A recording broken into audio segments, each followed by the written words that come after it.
Bonjour à tous, nouvelle vidéo depuis un long moment. Il y avait la canicule, trop de fatigue, trop de chaleur, trop.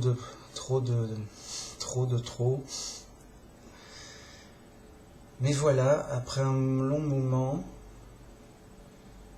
je reviens pour une vidéo sur un sujet intéressant. Un sujet qui trotte dans la tête jusqu'à ce que j'ai vraiment le sujet. Et donc, le sujet, c'est de montrer la différence entre l'ancienne alliance et la nouvelle alliance. De voir vraiment que c'est très différent et que ça explique plein de choses. Et donc, notamment, l'ancienne alliance, elle était centralisée. C'était le pays donné par Dieu. Je vous ai libéré d'Égypte. Je vous ai nourri dans le désert. Je vous donne un pays. Je vous aide à le conquérir. Ah, c'est trop dur. Bon, Dieu était avec eux pour combattre, pour conquérir le pays. Tout ça. Je vous donne des lois. On va faire un temple. Ça va être chouette.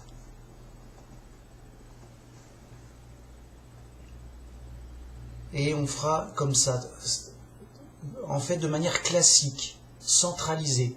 C'est Dieu le roi du pays, il a son temple, il commande, il fait les lois, voilà. Vous voyez le côté centralisé de Dieu, voilà, via le prophète qui donne les instructions, quand même.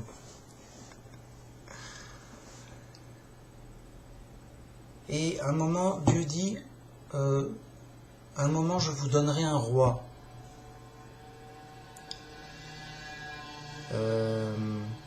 Ce roi devra lire la loi tous les jours.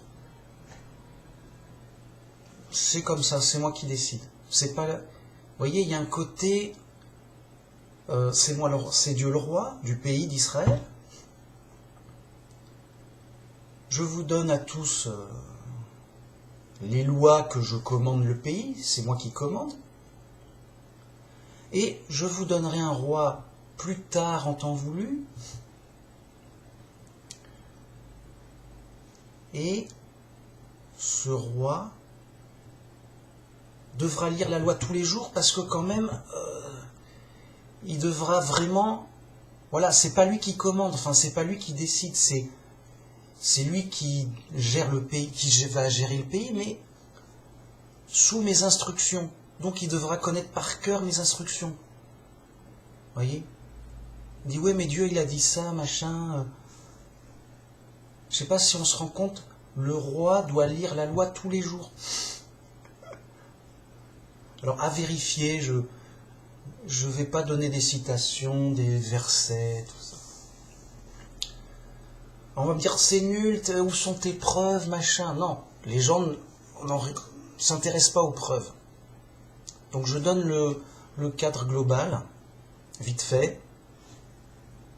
Et justement, l'intérêt c'est que les gens ils vérifient, oui alors le roi il devait lire la loi tous les jours, quand même. Je vais vérifier, c'est bizarre ton truc. Ah, et après ils vérifient. Ils ont fait le boulot, ils ont travaillé vous voyez, le sérieux, on vérifie directement. Et ils sont contents d'avoir la preuve qu'ils ont trouvée. C'est mieux. Alors, moi je crois qu'il doit lire la loi tous les jours, mais pas entièrement, parce que ça serait trop fou, le mec il passerait sa vie à lire, quoi. Qui connaîtrait déjà par cœur, à un moment. Non. Tous les jours, il doit travailler à connaître la loi à son rythme, de manière raisonnable. Enfin, je crois. Remarque, la loi, elle est au début de la Bible, ça doit peut-être prendre 1 heure à lire, hein, peut-être, je sais pas. Si tu fais un résumé, t'en as pour 15 minutes. Je sais pas. Hein. Mais bon, l'idée c'est qu'il devait tous les jours étudier la loi pour savoir ce que c'est. Voilà, on doit faire ça, voilà. C'est pas compliqué. Hein. Un moment, il dit, vous me ferez un temple, il sera comme si, avec telle dimension, vous ferez ça, il y aura ça, dans les détails.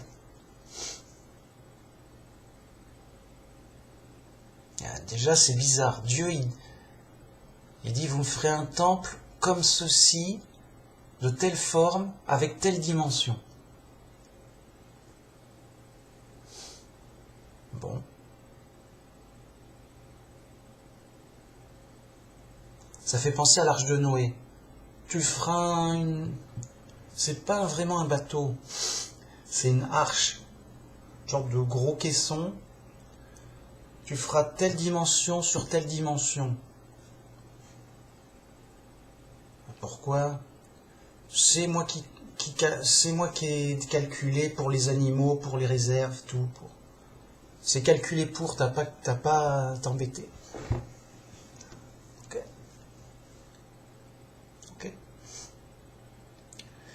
Et on dirait, oui, le roi, il doit connaître toute la loi, c'est normal, il doit quand même pas... voilà. Il doit savoir ce qui se passe, quoi. Ce qu'on doit faire, bon. Pas que tout le monde devait connaître la loi. Mais le roi, il devait la lire tous les jours pour être... Voilà. C'est sérieux. Il y a eu des embrouilles. Ils ont eu des rois un peu comme ça. Ils ont forcé à avoir un roi. On veut un roi tout de suite. Mais non, on a dit quoi, les mecs? C'est Dieu qui choisit, non? Non, on veut un roi. Ok. Ils ont eu des rois Tagada. Il y en a qui étaient païens, il y a eu n'importe quoi. Ça s'est mal passé.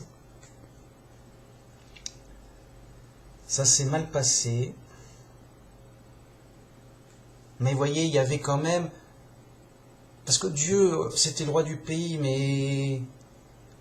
Selon les écritures des anciens, qu'ils avaient vu les miracles. Les gens, ils se disaient, ah oui, oui. Mais vous voyez que c'était une société très structurée et centrée sur Dieu. C'est Dieu lui-même qui s'est occupé de notre tribu, On avait des règlements de fou. La circoncision, machin, je sais pas quoi d'autre. Déjà ça, c'est fou.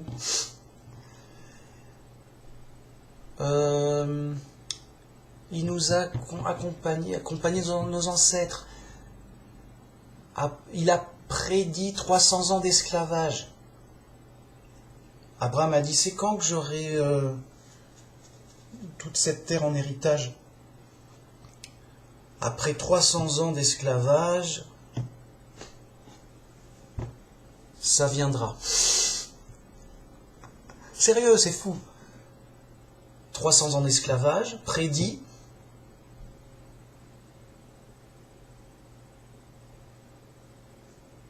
Alors, pas pour rien, évidemment, pour des raisons très... Tout est logique et raisonné, hein. C'est pas oui comme ça, non. Parce qu'ils avaient fait des fautes graves et tout. Mais il avait prédit à l'avance qu'ils avaient fait des fautes graves et tout. Bref. Qu'est-ce que je veux dire? Donc c'est Dieu qui nous a libérés de l'Égypte. C'est Dieu qui nous a fait survivre dans le désert. Pendant 40 ans, c'était fou. C'était trop fou. On a vu l'armée Pharaon détruite par Dieu. On a vu des miracles par-ci, par-là. C'est Dieu qui nous a donné un nouveau pays super. C'est Dieu qui nous a aidés à vaincre les tribus païennes sur place qui étaient fortes. Voilà. c'est un peu Dieu qui a tout fait, quoi. Donc, c'est sérieux.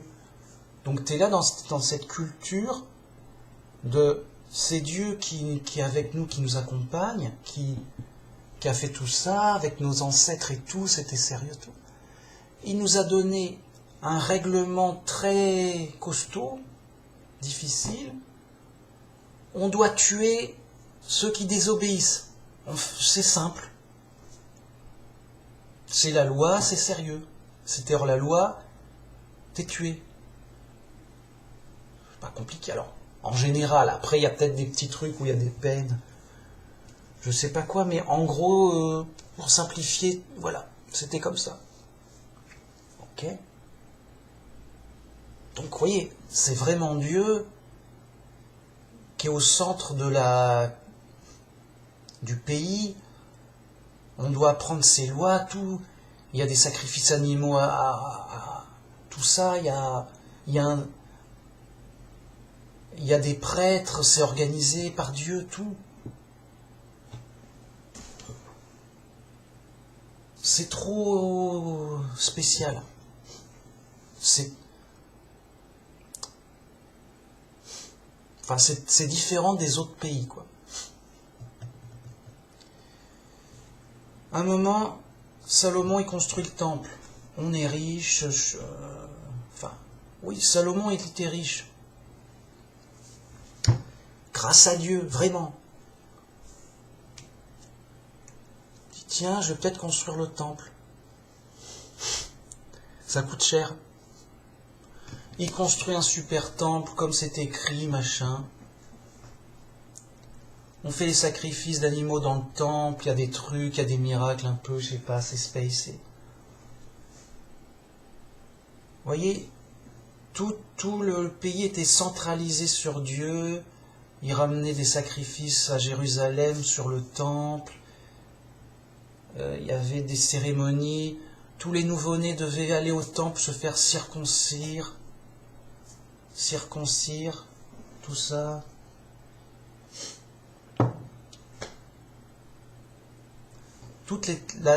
Toute la société était organisée sur Dieu, par Dieu,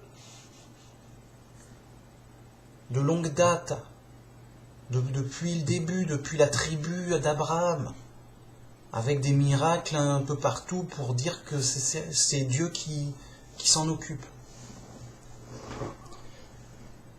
Voilà, ce qu'il faut comprendre, c'est que c'était ultra centralisé.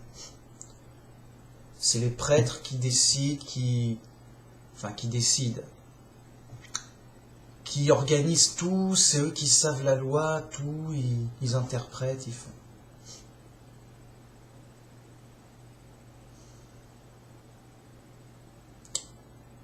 Puis Jésus arrive.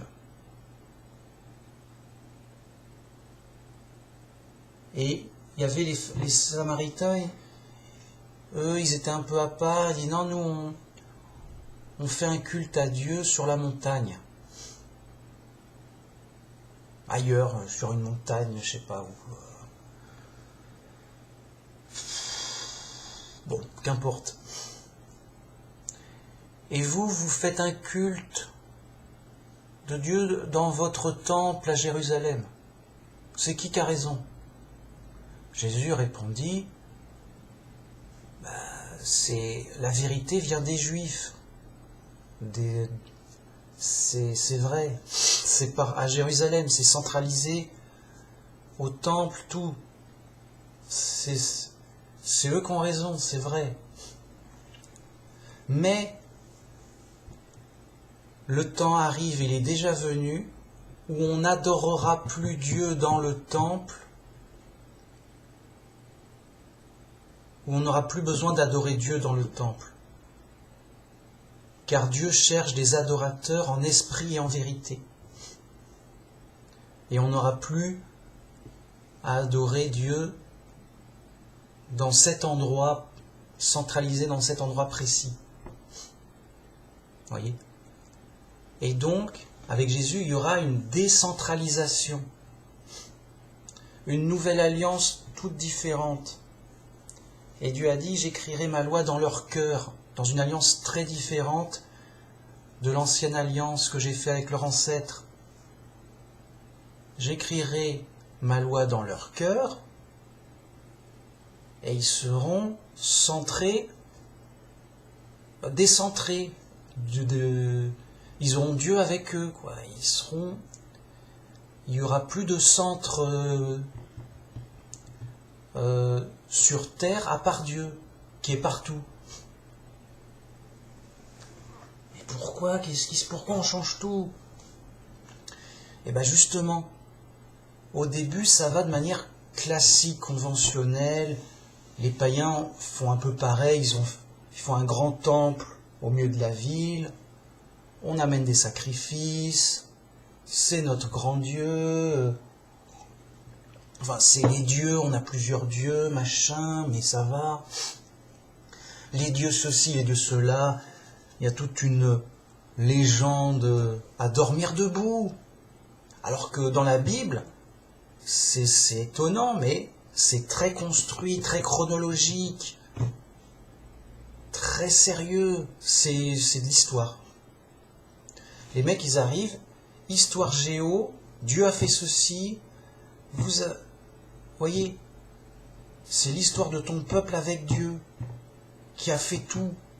Tu peux pas dire que c'était sur un rajout, non, il t'a sauvé la vie du peuple et tout ça. C'était trop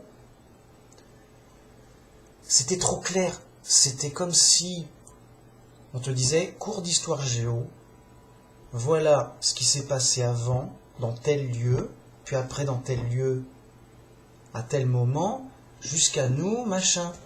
C'est un cours simple d'histoire géo. Histoire et géographie. Là, on était en Égypte. Là, hop, on va ailleurs, là. On passe par le désert. On traverse la mer Rouge. Ça parle. Un nouveau pays, on l'appelle Israël, ça roule. Bref.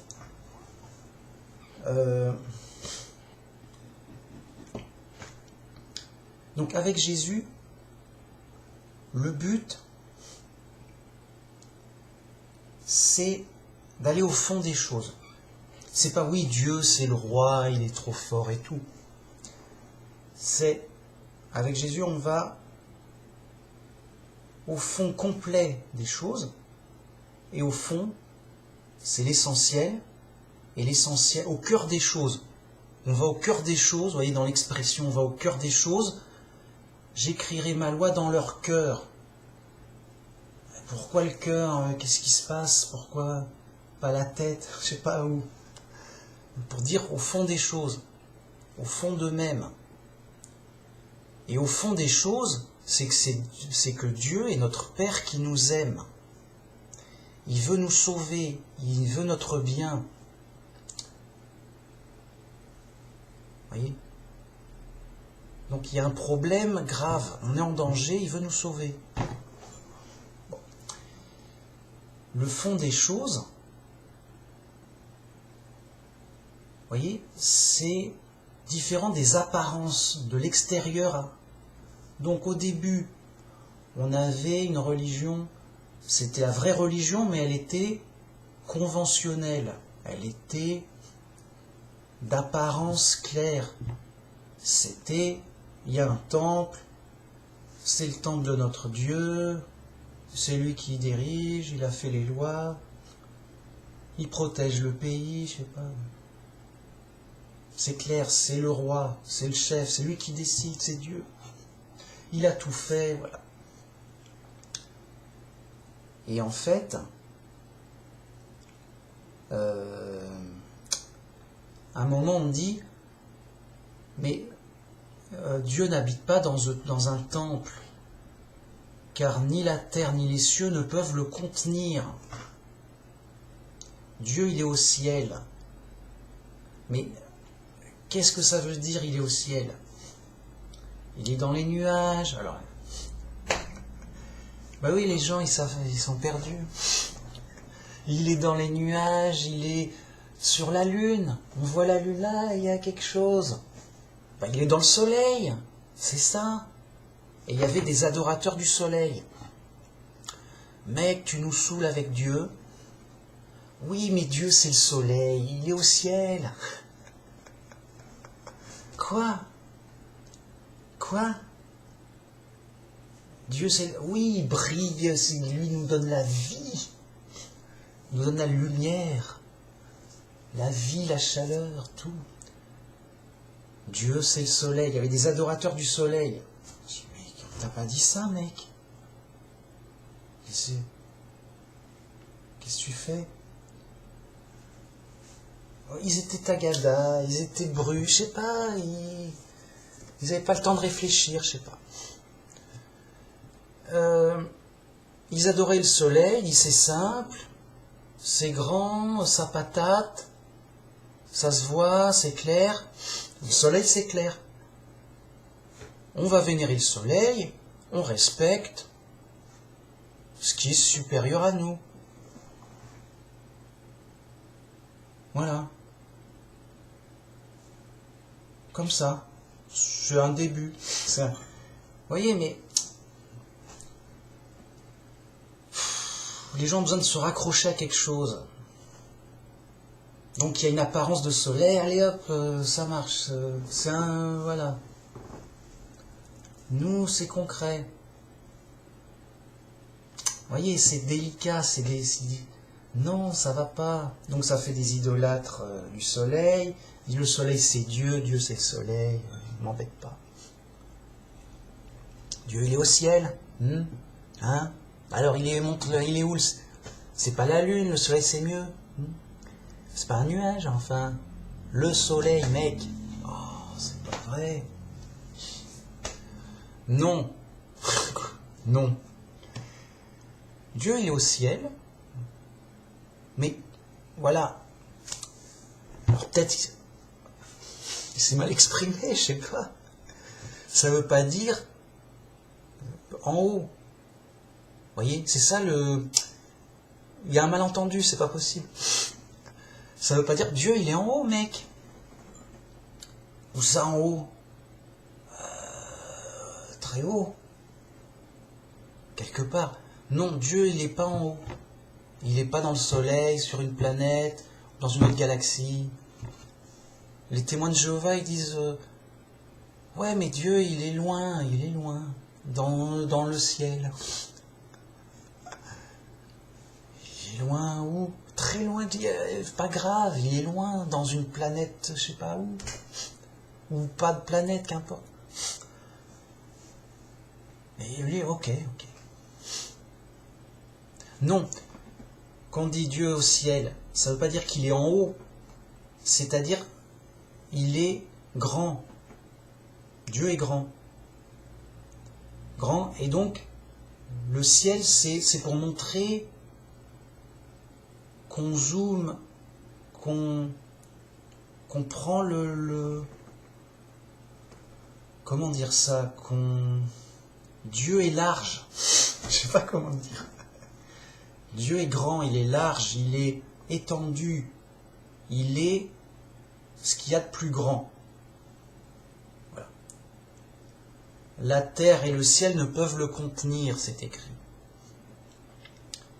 Et pour cause, la réalité, la vérité vraie qui est vraie, c'est que Dieu, il est infini. Il est partout. Il est tout. Et là, il est grand. Là, il est au ciel, dans le sens, il est dans l'espace, il est dans le tout, il est dans le grand. Il est l'absolument grand, il est l'infiniment grand. Voilà. Tu as l'infiniment petit, c'est Dieu, et tu as l'infiniment grand, c'est Dieu aussi. Parce qu'il est partout.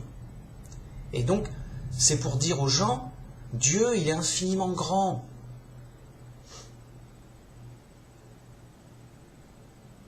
Pour les aider. Tu vois le ciel, il est grand.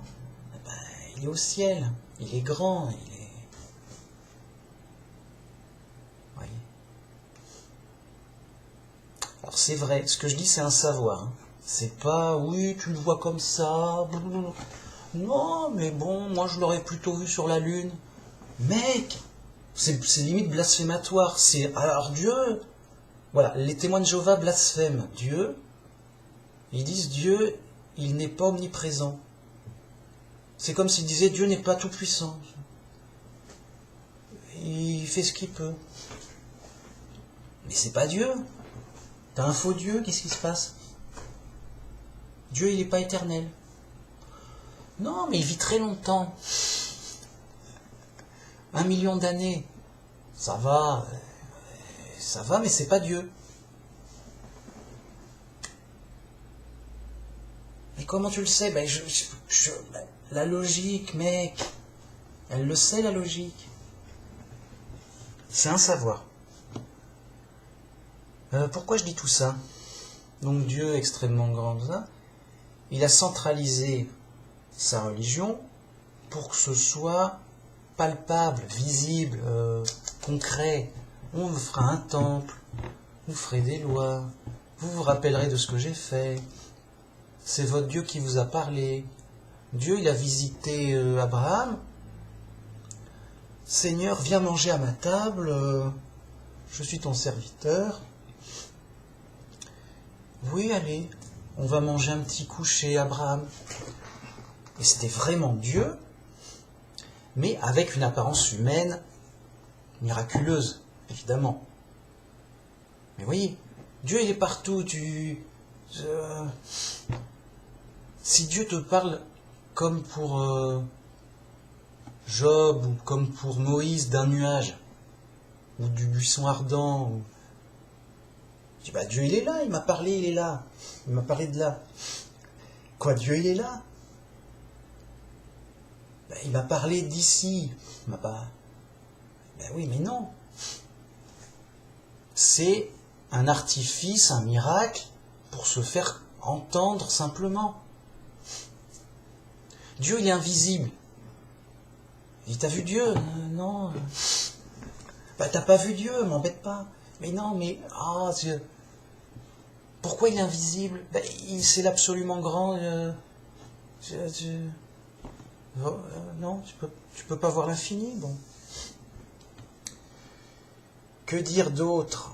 Tout ça, c'est des savoirs. C'est un savoir logique. C'est vrai, c'est vrai. Le mec qui sait pas, il est fou, il a pas réfléchi, ou...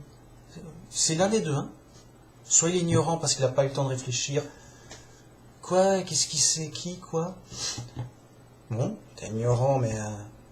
faut quand même pas rester trop longtemps ignorant, il faut apprendre. Soit il est fou, il dit non, c'est faux. Dans ma tête de fou, la logique, elle fonctionne autrement. Je dis, mec, tu t'es cogné, qu'est-ce qui se passe? C'est tout. Bon. Dieu est par nature décentralisé. Tu peux pas dire Dieu est là, tu peux dire Dieu est partout. C'est tout ce que tu peux dire sur Dieu. Il est omniprésent. Mais c'est une décentralisation parfaite. On comprend ce que je dis, mec. Pas de... Bon. Mince. C'est un savoir. Dieu est par nature décentralisé, partout. C'est par artifice, par commodité qui s'est présenté comme une personne limitée, enfin, pas une personne, comme une personne proche d'un humain. Je sais pas comment dire. En parlant à Abraham, en parlant à... Dieu, il est arrivé avec 2 anges sur les côtés. Ceux qui disent ça, ils sont fous, ils savent pas lire, ils disent... Non, ça veut dire autre chose que ce que ça dit. Le texte veut dire autre chose qu'il dit, mais on veut nous tromper. Ce serait un complot. Chopons-le. Chopons celui qui a écrit le texte. Tu peux pas nous dire la vérité un peu? C'est pas Dieu, t'as dit. Ça dit, mec, je suis le seul à comprendre les choses simples ou quoi? Certes, je suis obligé d'être choqué. C'est choquant. On est chez les fous, faut s'en faire. Bon. Dieu, il arrive avec 2 anges. Abraham, il arrive devant ces 3 étrangers qui arrivent là. Seigneur. Alors, les petits malins disent, oui, mais c'est la Trinité qui se balade. Ils sont 3. Mec, c'est écrit Dieu et 2 anges. Mec, reste sur le texte, on est simple. On est saint, on est parfait. N'invente pas des délires fous. N'invente pas.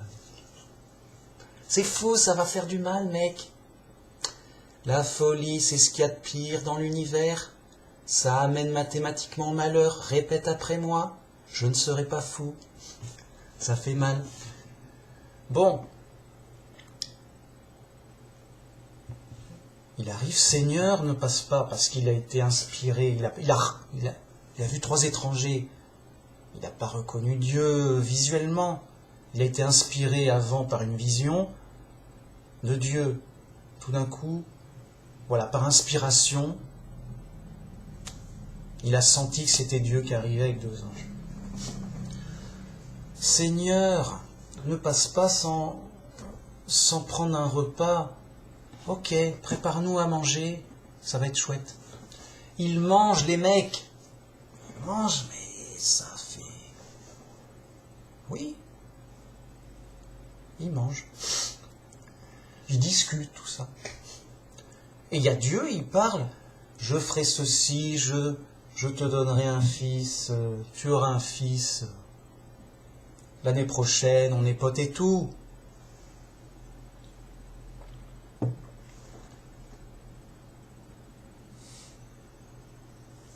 Après, il y a Moïse qui discute avec Dieu, il y a Job, tout, il y a plein de prophètes. Tout ça. Et donc, selon la commodité, tantôt un homme, tantôt un buisson qui brûle sans brûler, enfin, un buisson en feu mais qui ne brûle pas. Bon, après, un nuage, il y a un nuage qui parle, enfin un grand nuage, je sais pas, un grand nuage qui parle, ou des nuages, enfin les nuages parlent. Donc c'est une voix qui vient du ciel, des nuages quoi. Les prophètes, ils entendent Dieu dans leur tête, je sais pas comment. Dieu m'a dit machin. Ok, alors je sais pas comment, mais il lui a dit. Bon. Bref, vous voyez, Dieu qui est de nature décentralisée s'est fait connaître de manière centralisée pour que ce soit clair et compréhensible et simple et... Voyez. Voilà. Si quelqu'un arrive et me parle, je suis Dieu, voilà, si Dieu me parle, je dis, mais qu'est-ce que c'est que ça? Il y a une voix qui me parle. Je me dis des trucs.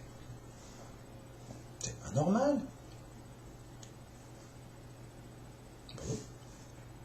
Et je suis pas obligé de croire une voix qui parle. Il y a une voix qui parle. Ok, t'es libre. Enfin, on reste dans un mystère bizarre. On n'est pas bien. Je vais pas dire c'est Dieu, machin, il a dit ça, je sais pas. Vous voyez? Mais, voilà. Comment dire? T'es pas obligé de croire une voix qui parle, même si ça paraît bizarre.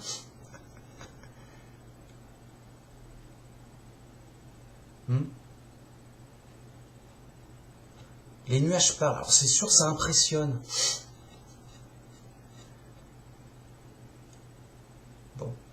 Mais tu te dis, mais prouve-moi que t'es Dieu, mec. C'est pas parce que t'es un nuage qui parle que t'es Dieu. Hein. t'es un nuage qui parle, c'est tout, mec. Moi, j'y peux rien. C'est bien, t'as le droit de parler, nuage. Mais t'es un nuage qui parle, je vais pas dire c'est Dieu. Ou quelqu'un parle. 3 étrangers arrivent, il y a un étranger qui parle, je ferai ceci, je suis ton Dieu, machin. Ok, t'es un mec qui parle. Vous voyez? Ah, après il y a Jacob. Il lutte contre il y a un mec la nuit, il le chope. Et pour le lutter, il se frappe, comment dire, il lutte, il se battent. Il veut me tuer, qu'est-ce qui se passe? Il se défend, coup de coude et tout, mec. Tac, tac, Tim, laisse-moi tranquille.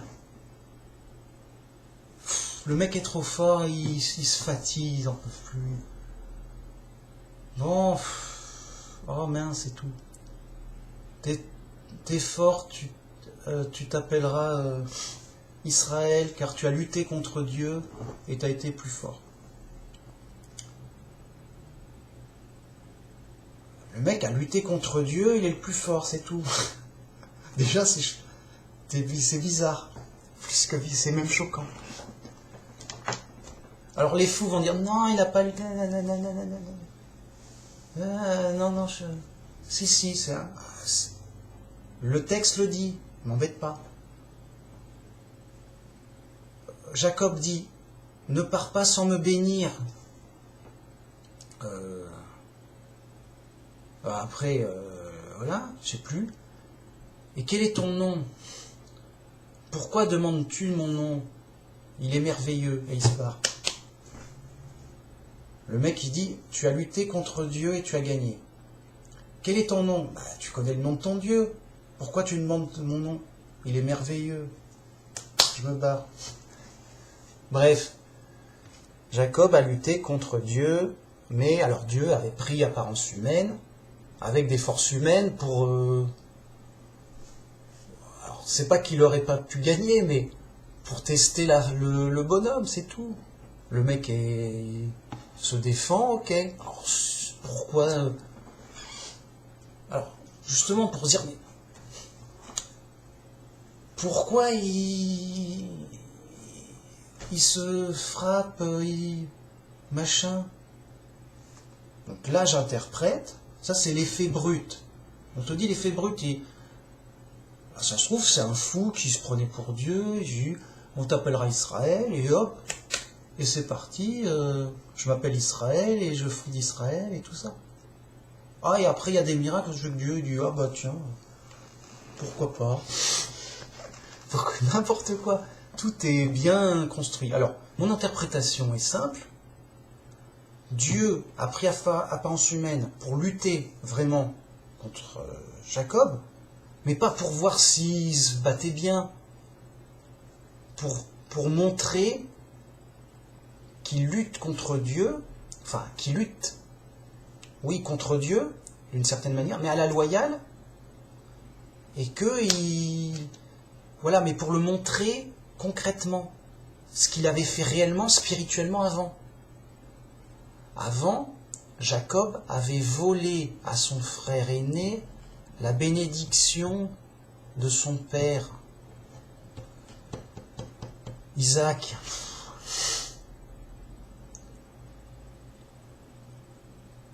Je veux ton droit d'aînesse, je veux la bénédiction, je veux être... Voilà. Donc Jacob avait volé... Et donc normalement, Dieu aurait dû bénir et faire une alliance avec son frère Isaü. Bien que Dieu détestait Isaü et aimait Jacob. Je le déteste, mais j'ai fait une alliance, il y a des règles. C'est lui, c'est Isaü qui doit recevoir l'alliance et la bénédiction, c'est l'aîné. c'est comme ça, j'ai ma promesse, c'est lui que je vais, qui va être béni et glorifié, enfin, béni et... Il y a son petit frère qui lui vole avec toutes sortes de ruses, avec la complicité de sa mère. Je te vole ta bénédiction. Tu fais quoi, mec? Et ton droit d'aîné, c'est tout. Donc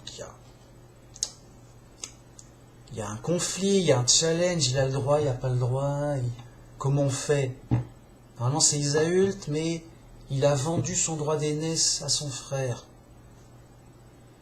Ok, donc alors dans ce cas, c'est Jacob l'aîné, par propriété de titre, par machin, on ne sait pas comment.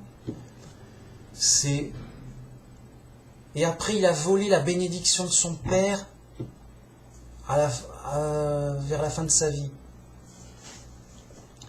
Alors c'est lui qui est béni par son père pour suivre, pour hériter de l'alliance. Comment il fait, Dieu? Il m'embête, lui. Je l'aime bien. Mais comment? Vous voyez, il y a du débat, du débattage. C'est pas très réglo. On sait pas. Il y a une sorte de lutte spirituelle et qui s'est illustrée par cette lutte physique entre Dieu et Jacob, où Dieu dit: tu as lutté contre Dieu et contre les hommes, tu as été trouvé le plus fort, on ne t'appellera plus Jacob, on t'appellera Israël, car Israël, ça veut dire celui qui a lutté avec Dieu.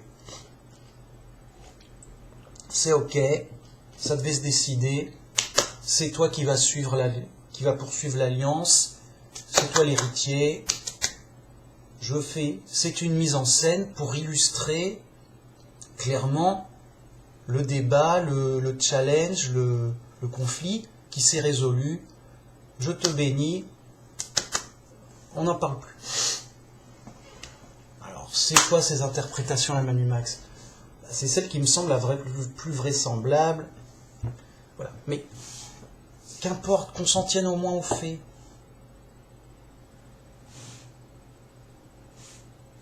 Les faits, c'est que Jacob a lutté contre Dieu, qui a pris apparence humaine, et qui a fait ça pour montrer qu'il a eu un remue-ménage, un combat spirituel particulier. Ok, avant. Et c'est pour le montrer physiquement.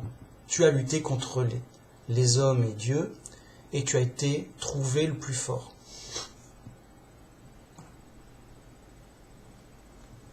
C'est tout.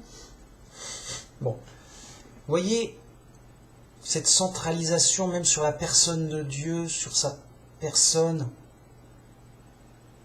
Dieu s'appelle Jéhovah, il dit les lois, machin. C'est vraiment une personne. Mais cette personne s'est montrée personnifiée et centralisée. Voilà. Mais Dieu n'est pas un homme pour qu'il mente et qu'il ait du regret, comme c'est écrit. Et donc, Dieu, c'est une personne illimitée. Ce n'est pas une personne limitée. C'est ça qu'il faut savoir. C'est un savoir. Hein. Dieu est un être vivant, absolu, illimité. Il n'est pas un être vivant, limité, relatif et... Voilà, comme nous. Mais c'est bien une personne, mais une personne illimitée. Et donc, par essence décentralisée, par essence omniprésente. C'est un savoir. J'insiste.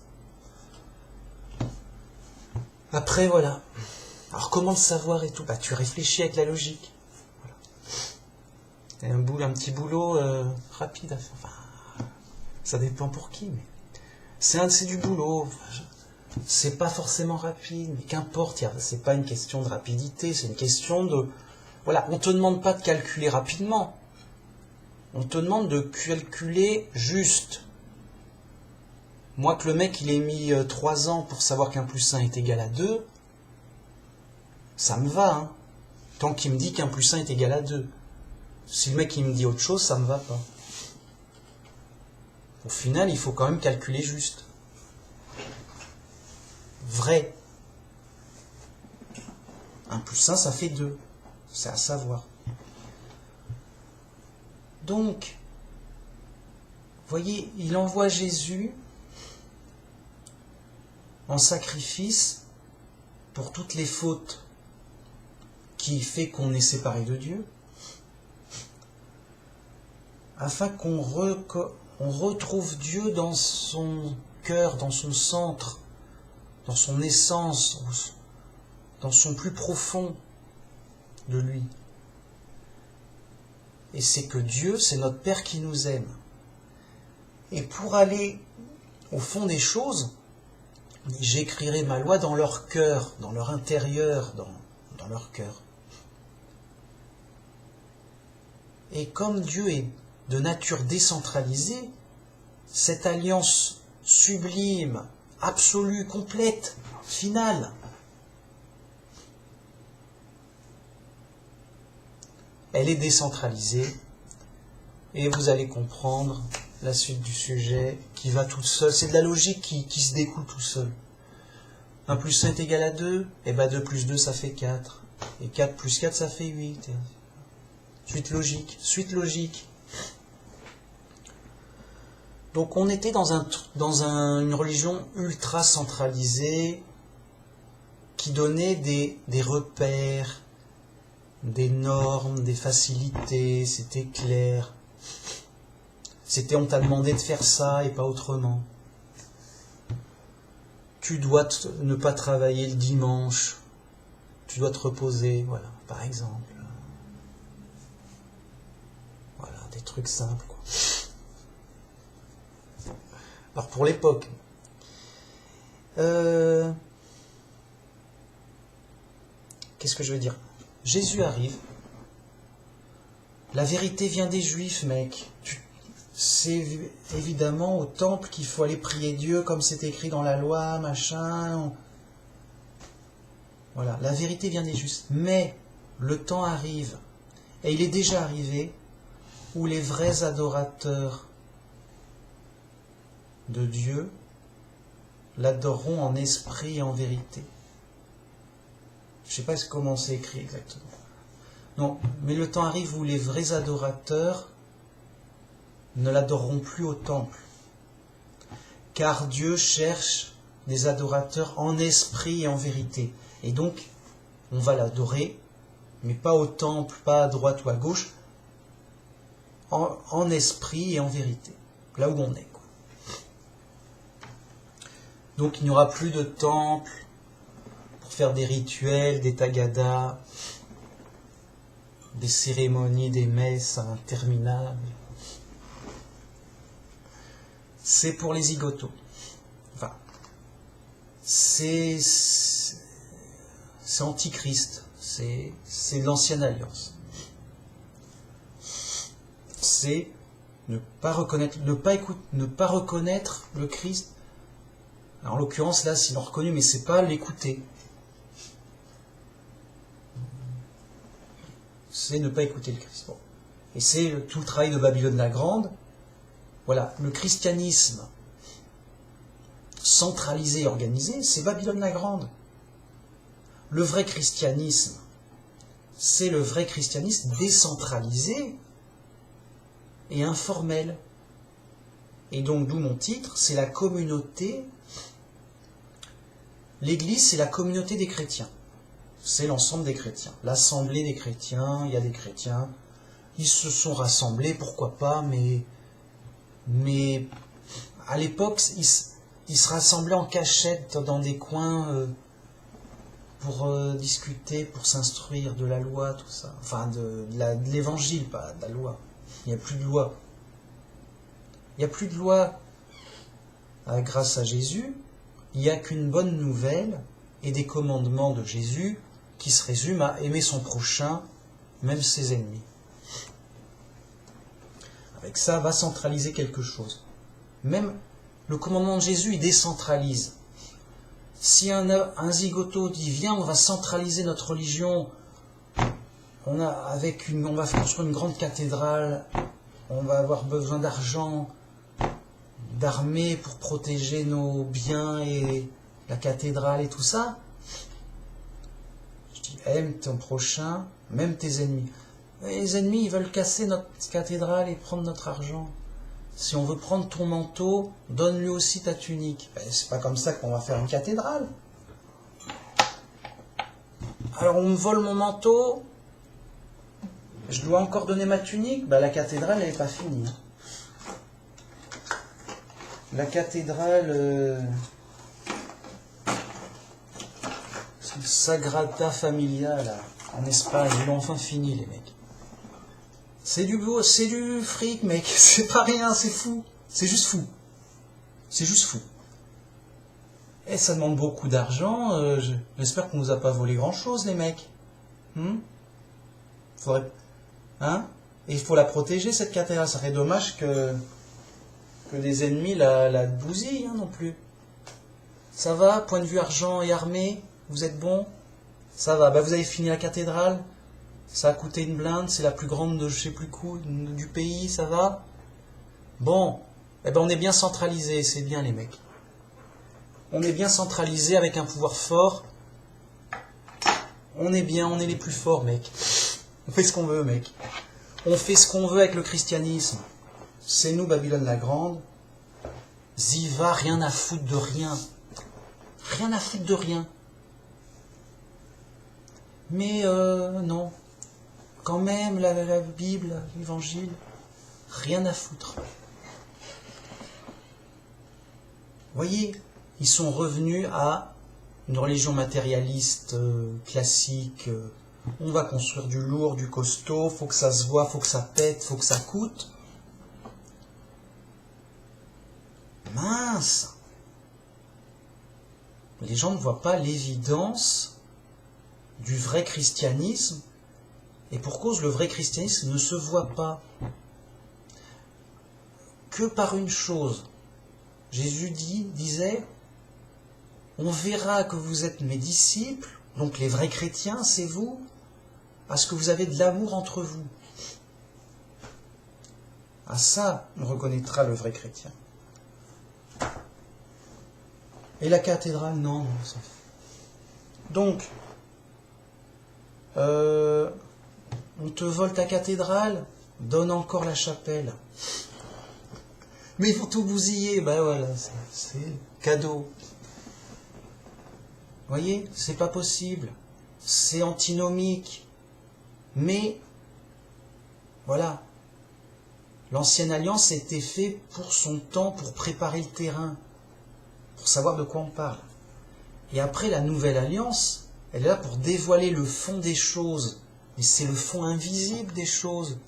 C'est l'amour entre nous, c'est l'esprit qui voit l'invisible. Enfin, voilà, on voit Dieu avec l'esprit.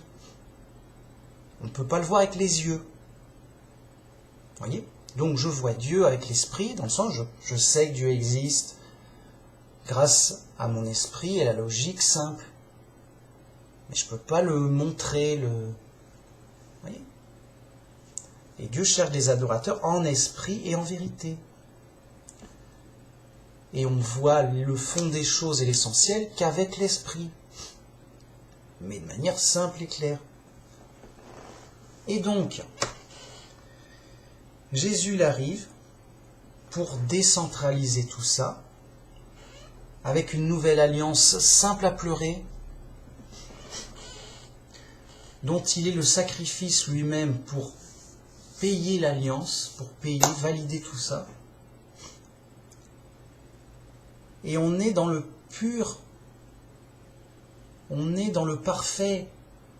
Dieu est parfaitement décentralisé. Il est parfaitement omniprésent. Il est parfaitement là où on est, là, il est là. On n'a pas à aller se balader, oh je vais aller à l'église, hop, je fais un petit rituel, une bougie, je sais pas. C'est bon, je peux parler à Dieu. On est OK?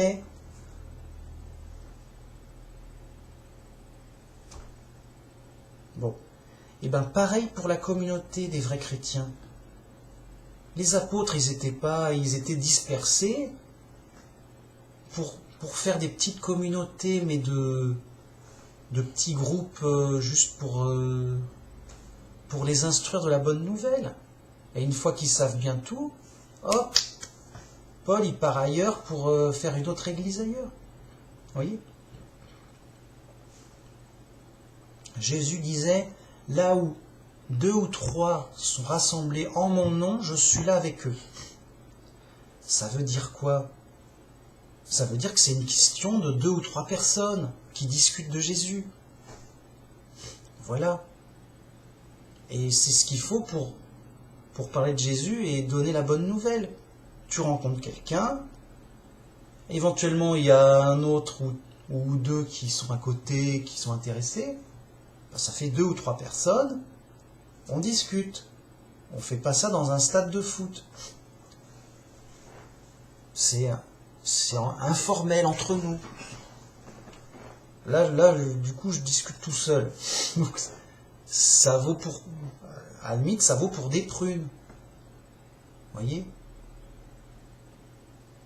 Mais, entre guillemets, parce que si quelqu'un regarde et est intéressé, c'est comme si on était 2, mais à distance. Comme quelqu'un qui se téléphone. Mais à distance et décalé dans le temps. Mais c'est un message que j'adresse à celui qui s'y intéresse. Et on sera 2. Mais bon, qu'importe. Vous voyez, c'est pour qu'il y ait des petits groupes, mais provisoires, informels. Et il faut bien que quand on donne la bonne nouvelle ou qu'on donne une explication, on la donne à quelqu'un et on est 2. Et qu'on soit 2 ou 3, Jésus est OK, il est avec nous. Bon. Du coup, ce que je veux dire par là, c'est que le vrai christianisme, il est dans la direction du chemin étroit, là où il y en a peu, là où on est seul.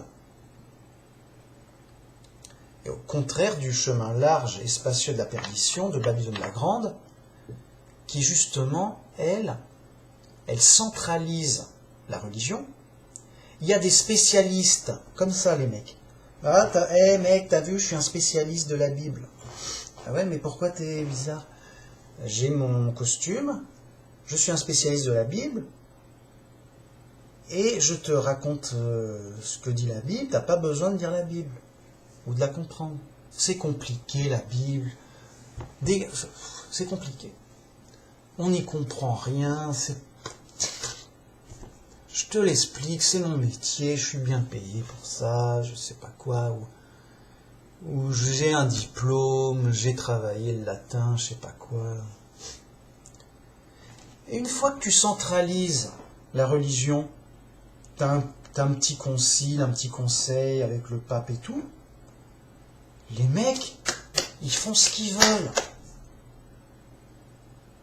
Et ils te sortent la Trinité, mec.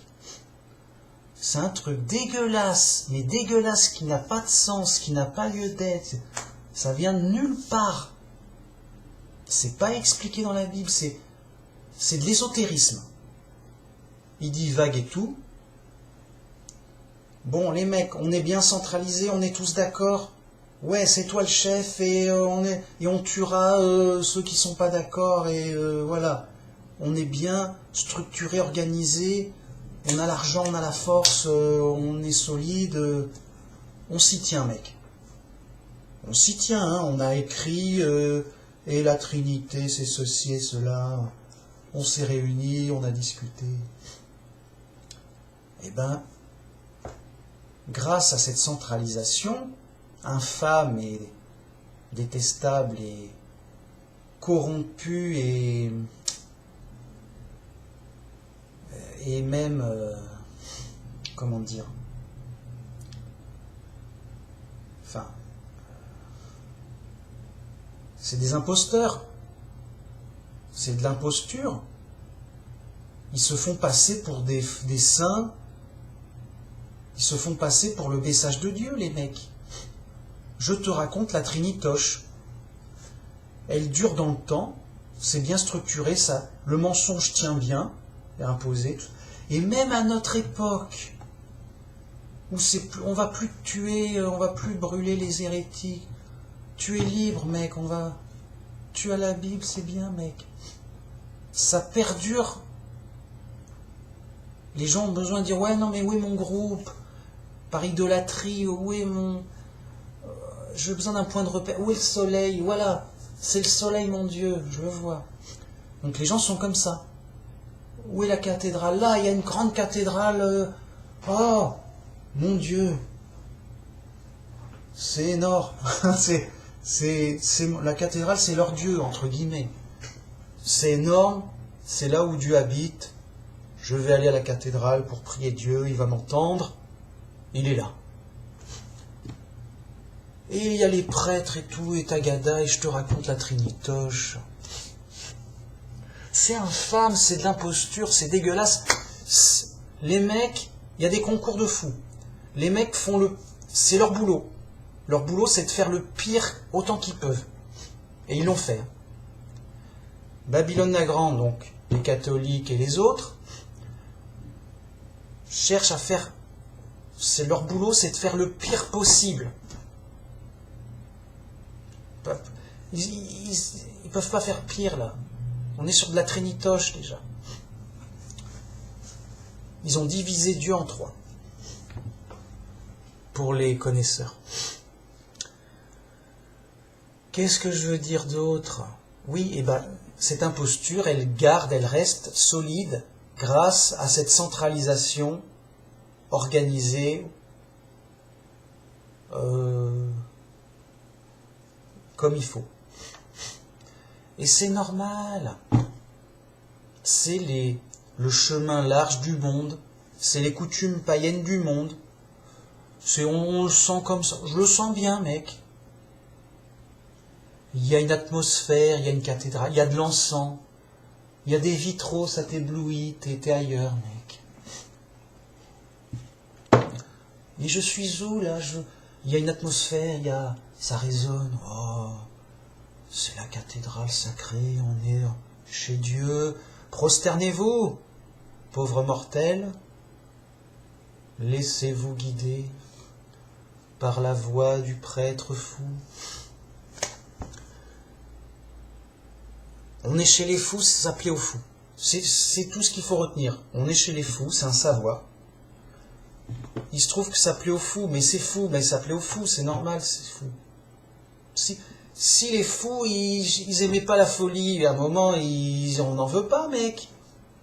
On veut pas être fou. Ils s'auto-guériraient rapidement. À un moment, s'appeler aux fous, ça en jette. On est ok, on aime ça.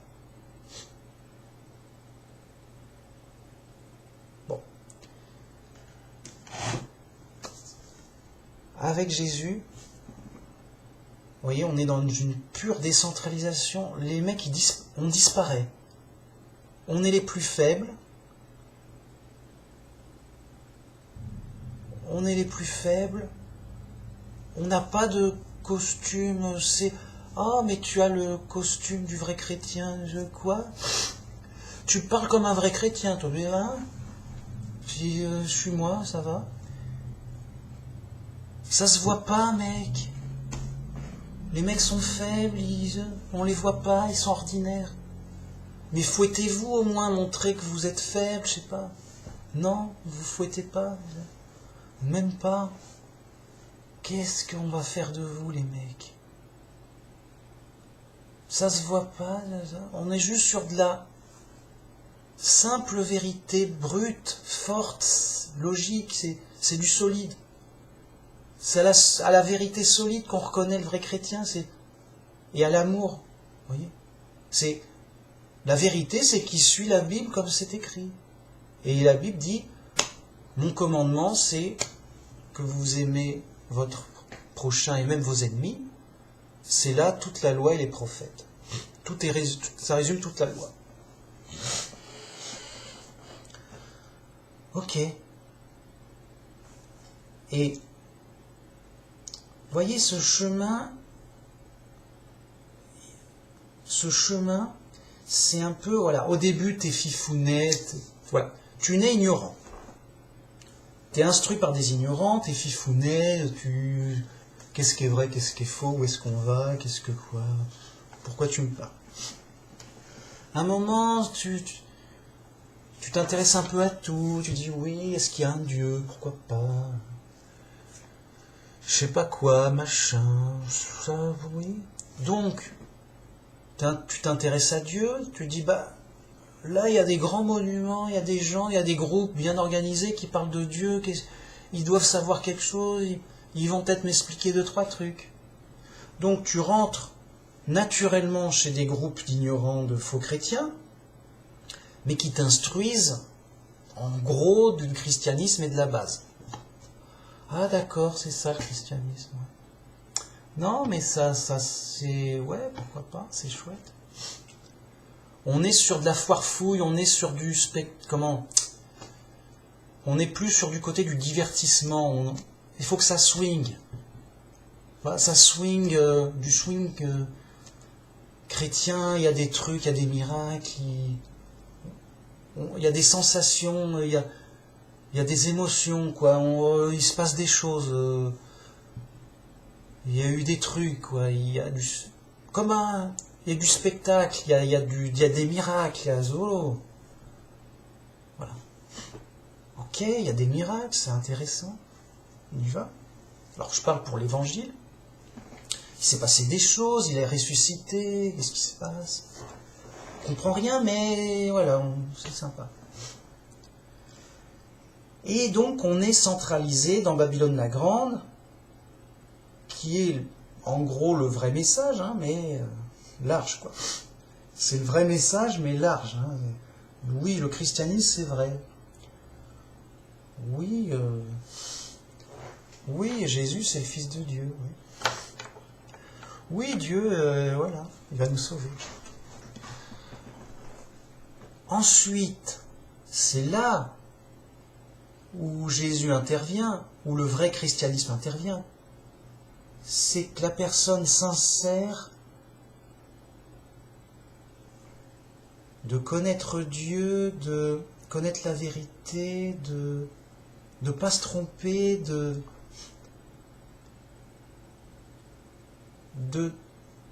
d'être au plus près de Jésus, d'écouter Jésus. Et on ne va pas faire n'importe quoi, on va écouter Jésus. Ah, faut savoir, c'est sérieux, voilà. Le mec prend un peu le truc au sérieux. Il voit que bon, il y a plusieurs controverses, est-ce qu'il faut faire ça, pourquoi, donne-moi la preuve, donne-moi le verset qui prouve que machin. Oui, mais je t'ai donné le verset qui prouve que machin, mais moi j'ai un autre verset qui dit le contraire, et soir fouille, on ne comprend rien, lui. Je t'ai donné une preuve, moi je t'en ai donné 2, et il y a des controverses, on n'est pas sûr, on est à gada, c'est le bourbier. Le mec est pas bien, il est sincère, bourbier, tout ça.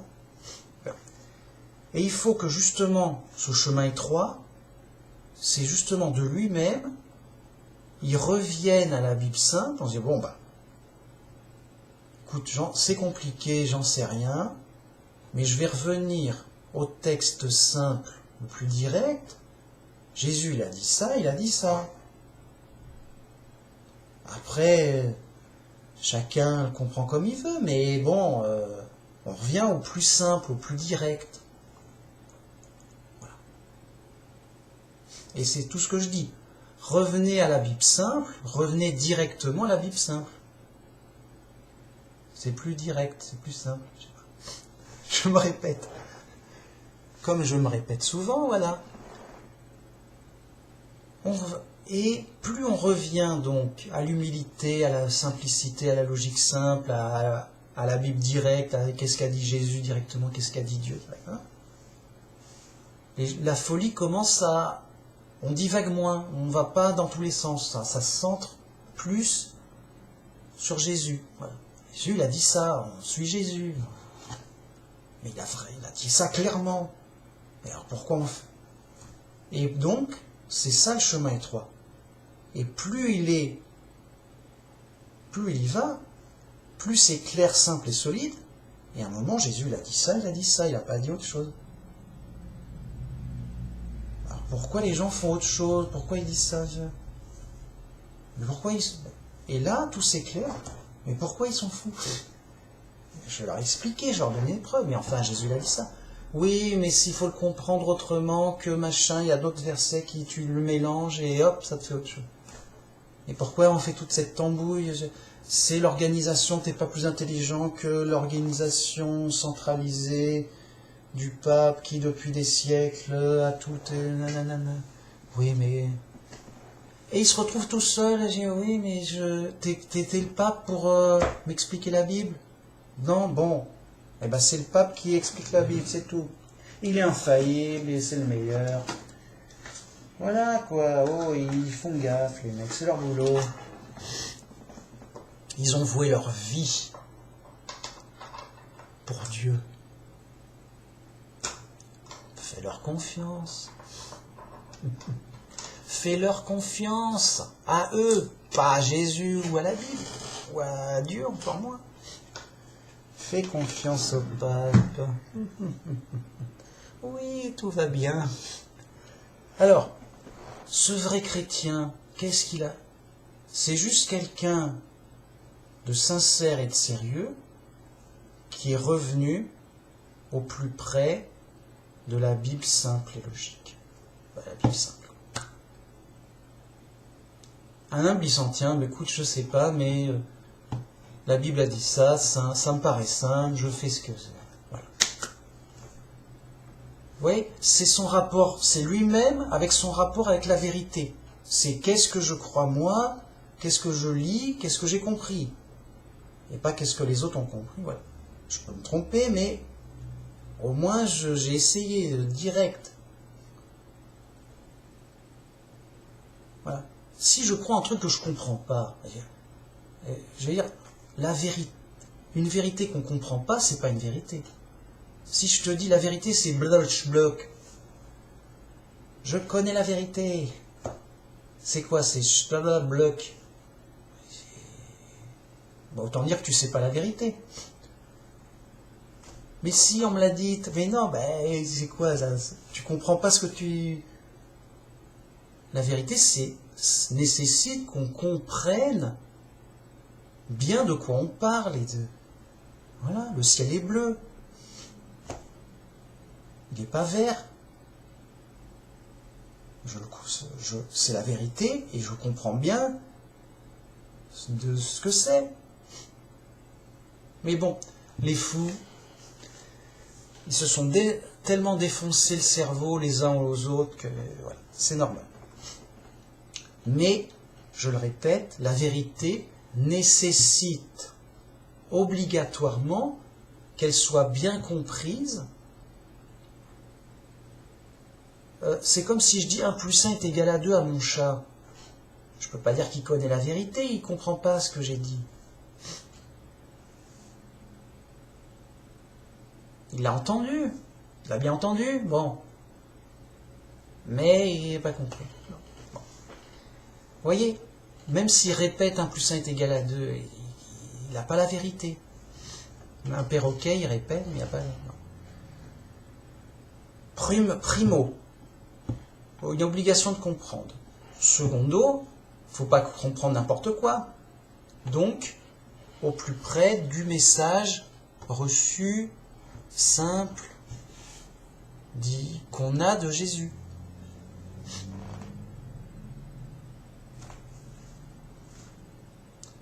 Et donc Jésus, il n'a pas dit construisez des cathédrales, convertissez par la force les gens. Il a dit le contraire. Et donc, vous voyez cette décentralisation étonnante avec Jésus,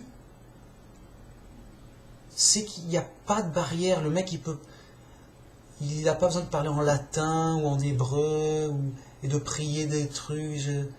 Comme les autres religions, il n'y a pas de... Juste, il y a une bonne nouvelle, c'est l'histoire simple de Jésus. Si on croit, si on y croit, on est sauvé.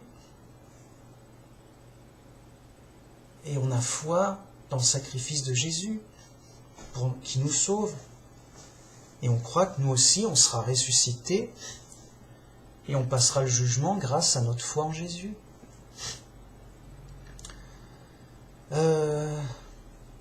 Alors les gens sont peut-être déboussolés parce que c'est trop simple. C'est pas habituel. Je dis mais non, mais c'est pas possible. Il faut quand même qu'on fasse un truc très difficile pendant longtemps, je sais pas.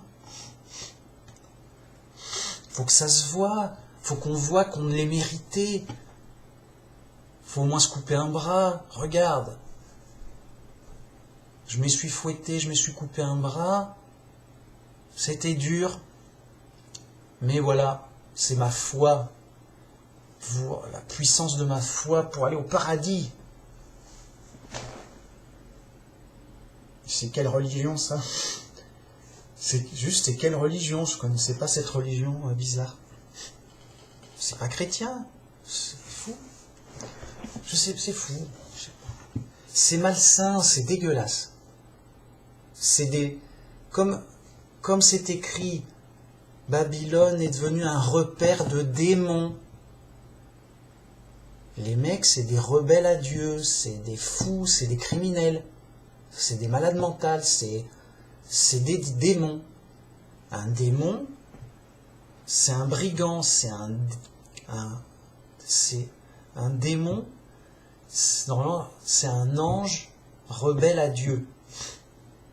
Et un ange qui dit je désobéis à Dieu, je fais le contraire, je fais ce que je veux, mec, tu me saoules.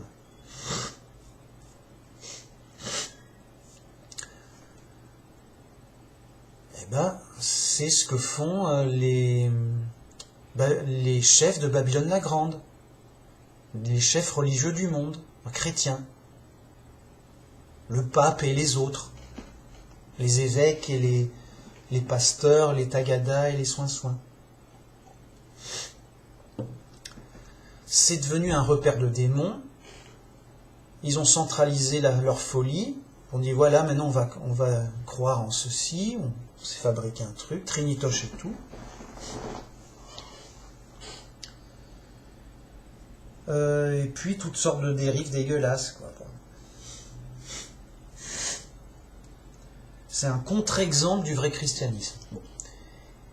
Et ma vidéo s'appelle La communauté du chemin étroit. Mais elle est où cette communauté? Ils sont où? Ils se regroupent en secret dans une caverne? Non. Ils sont là où ils sont. C'est toute personne sur terre qui suit la Bible simple. Mais consciemment et volontairement. J'entends le tout et son contraire, mec.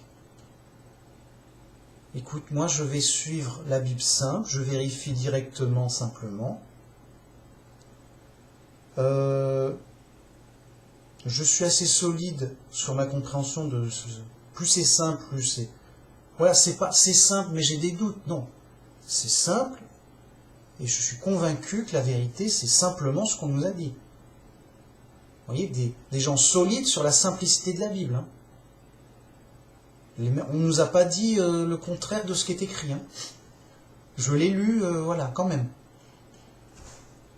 Donc voilà, ce genre de chrétiens de la Bible simple, mais solide et instruits et qui ont vérifié, quoi, qui ont vérifié, qui n'en bougeront pas. Je dis, mec, je sais lire, voilà, j'ai pas besoin d'un groupe pour lire. Viens, c'est le groupe pour lire le français. Non, merci, je sais lire le français, ça, j'ai pas besoin d'un groupe pour... Si j'étais illettré, je chercherais des gens, tu peux pas me lire un bout de la Bible, machin. Je chercherais des gens pour me lire la Bible.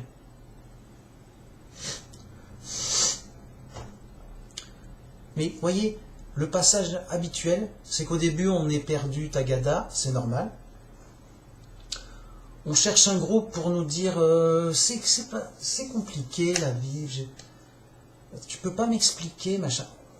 On cherche un groupe pour nous expliquer la Bible, ce qu'ils font volontiers. Alors normalement, ça reste compliqué, ça reste nébuleux, ça reste n'importe quoi. Mais il y a un sentiment de « Ah mais oui, mais... Ah d'accord, je l'aurais jamais deviné, là, tu ne m'avais pas expliqué. » On a compris leur explication, mais on n'a pas compris la Bible. On a juste compris leur explication. Ah d'accord, ah bah oui, comme tu me le dis, d'accord. Ah oui, d'accord, tu m'as... Ah bah je l'aurais jamais deviné en lisant la Bible, hein, heureusement que tu es là. Juste ça fait peur. C'est-à-dire que le mec, il te dit un truc qu'en fait tu l'aurais jamais vu si tu avais vu la Bible, alors que la Bible dit c'est pour les enfants, restez dans la simplicité, heureux les simples en esprit, heureux les pauvres en esprit, car le royaume de Dieu est à eux. Reste pauvre en esprit, mec. Tu veux pas aller au paradis? C'est un choix. C'est un choix que je partage pas. Non, mais peut-être qu'il fait meilleur en enfer, je sais pas, on verra. Tu verras. Moi, je veux pas voir. Je veux pas voir ça, mec. Je regarde même pas les films d'horreur, c'est trop dégueulasse, mec. C'est pas bien, Oh non, je veux pas voir. Non, c'est dégueulasse. Va voir un film d'horreur, j'ai encore moins envie d'y être dedans. C'est horrible. Bon. Non, mec.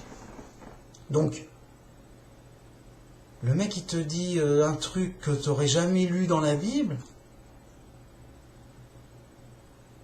Mais, voilà, les gens, ils sont ignorants, ils sont fous. Ils disent, oh, merci, tu m'as éclairé, je comprenais rien à la Bible, je débute et tout. Merci. À un moment, avec l'habitude, à la longue, il a vu le film, il commence à comprendre. Il a lu 2-3 trucs, qu'importe. À un moment, oui, mais il y a plusieurs églises, elles sont pas d'accord, elles n'interprètent pas. Oh oui, c'est des petits détails, machin. Est-ce que Tagada, bon, allez, en gros, on est chrétien, il faut... Non, voilà, c'est un choix. C'est un choix de... Les gens sont libres. Ouais, mais quand même, on n'aurait pas envie de se tromper, quand même. Mais oui, oui, on fait ce qu'on peut, c'est des vieux textes, faut voir le contexte, la langue, ça a été... machin... compliqué. Non, c'est trop compliqué. Laisse les spécialistes débattre entre eux, machin, c'est leur boulot. Nous, on est sympa, la musique est bonne. Voilà, ça va, mec. Te creuse pas la tête, t'embête pas. Tu vois bien qu'on est gentil. Bon, alors ça va. Mais là, il y a le vrai chrétien qui dit, mais moi Voilà, à un moment, le mec, il engage sa vie. C'est important. Faut pas louper sa vie éternelle. Je comprends rien. Il y en a qui... Ça peut pas satisfaire le vrai esprit. Le vrai esprit, l'esprit, il veut la vérité claire. Il veut... Le vrai esprit, c'est ce que veut Dieu. Il cherche des adorateurs en esprit, en vérité. Le vrai esprit, il adore la vérité et la clarté. Et Dieu cherche des gens qui adorent la vérité un peu. J'ai eu un moment, c'est flou, mec, on n'est pas bien. C'est flou, on n'est pas bien. On veut que ce soit clair, net, propre, lumineux. En plus, ça fait 2, on ne va pas en discuter 20 ans. C'est réglé. Bon. Le vrai esprit influencé de Dieu, du Saint-Esprit, c'est le Saint-Esprit qui nous pousse à être dans une vérité complètement claire, simple, logique, bam bam, voilà. Il n'y a pas de... Il n'y a pas de jeu de mots, il n'y a pas d'énigmes, de mystères cachés, de secrets à code. Ça ne peut pas satisfaire l'esprit. Donc à un moment, on se réveille, les mecs, ils sont à moitié tagada, ils sont pas bien. Avec l'expérience, je dis, mais il comprend des trucs simples, il revient à des trucs basiques et simples, il s'y tient. Et après, il se dit, mais il y en a qui disent ça, il y en a qui disent ça. Il est obligé de faire le tri, vous voyez. Il y a un passage obligatoire de vérifier par soi-même, de comprendre par soi-même et de faire le tri par soi-même. C'est sa conviction, son chemin, c'est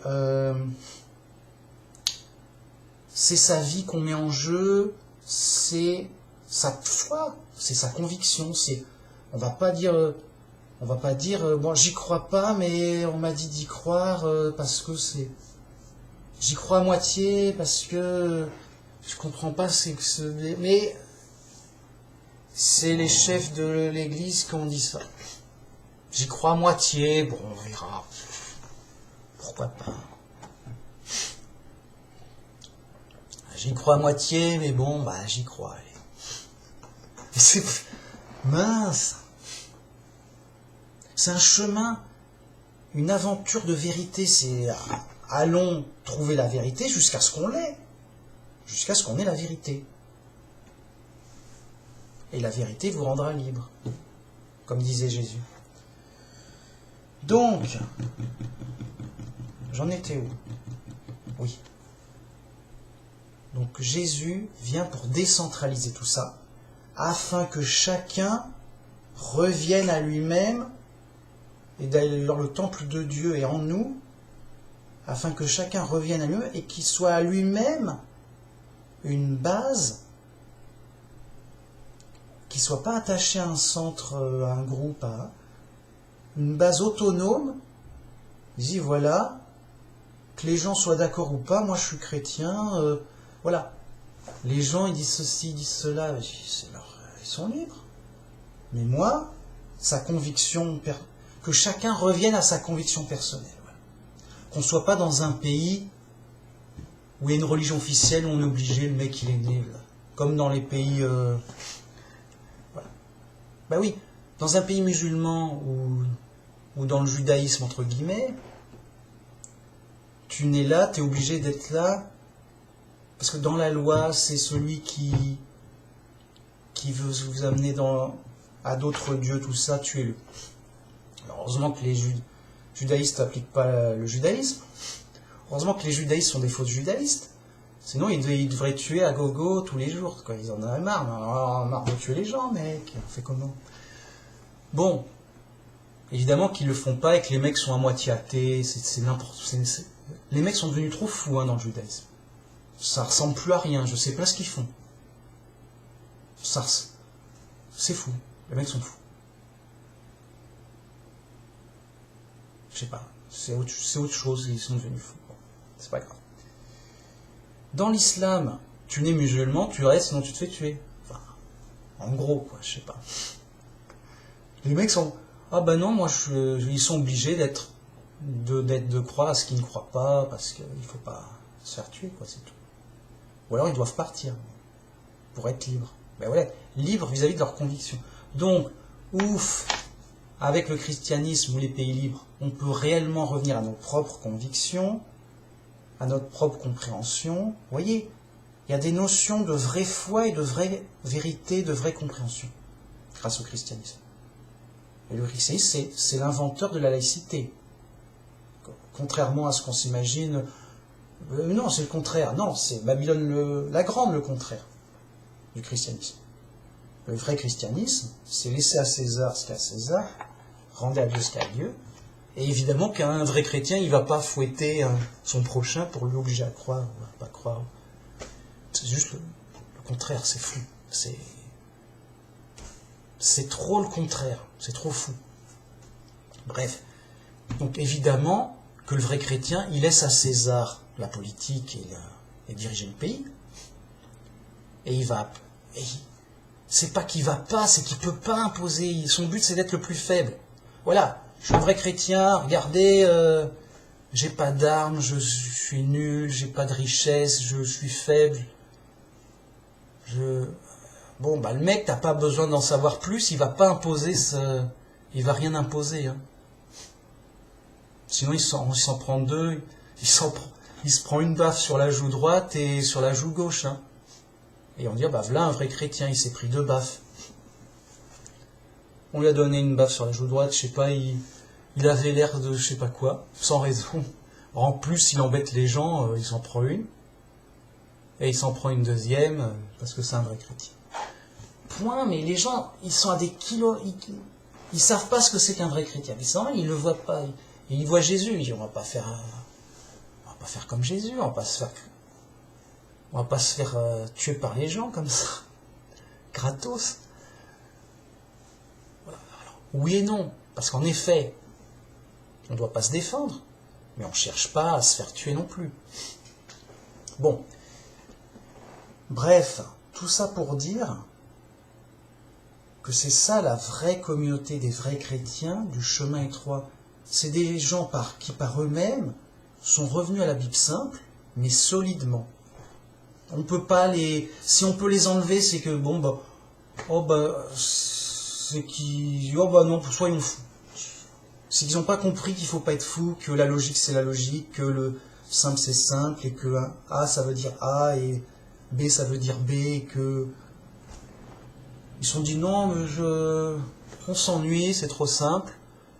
Prenons une interprétation ésotérique fumeuse et là on va planer dans l'espace, ça va être ésotérique, New Age, Tagada, on tire des missiles, on fait ce qu'on veut, on s'amuse.